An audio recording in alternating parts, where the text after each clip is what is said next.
ভেঙে যাওয়া মানেই শেষ নয়, কখনো কখনো ভাঙনের মধ্যেও লুকিয়ে থাকে নতুন শুরুর গল্প। যে ভাঙা ধূপদানির অংশটুকু তোমাদেরকে দেখালাম সেটা অনেকদিন আগেই ভেঙে গিয়েছিল। ধূপদানিটির পাশে যে সুন্দর ডিজাইন করা জিনিসটা ছিল সেটা পুরোটাই ভেঙে গিয়েছিল, শুধু ওই মাথাটুকুই পড়েছিল।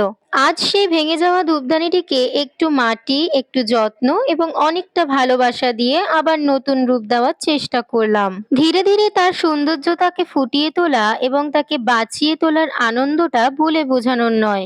বাড়ির সকলের কাছে এই ভাঙা ধূপদানিটি মূল্যহীন হয়ে পড়লেও আমার কাছে প্রতিটি ভাঙা জিনিসের মধ্যেই লুকিয়ে থাকে নতুন করে কিছু সৃষ্টি করার সম্ভাবনা। পুরনো ভেঙে যাওয়া জিনিসকে ফেলে না দিয়ে তাকে নতুন করে রূপ দেওয়ার এই ছোট্ট প্রচেষ্টাটি তোমাদের কেমন লাগলো তা আমাকে কমেন্টে জানাতে কেউ ভুলো না। এই ভিডিওতে আমি শুধু মাটি দিয়ে তৈরিটুকু দেখিয়েছি। এর পরের ভিডিওটিতে আমি তোমাদেরকে রং করে দেখাবো এবং রং করার পর তাকে দেখতে ঠিক কতটা সুন্দর লাগছে সেটাই তোমাদের সাথে আমি শেয়ার করে নেব। আজকের মতো সবাইকে টাটা, দেখা হবে পরের ভিডিওতে।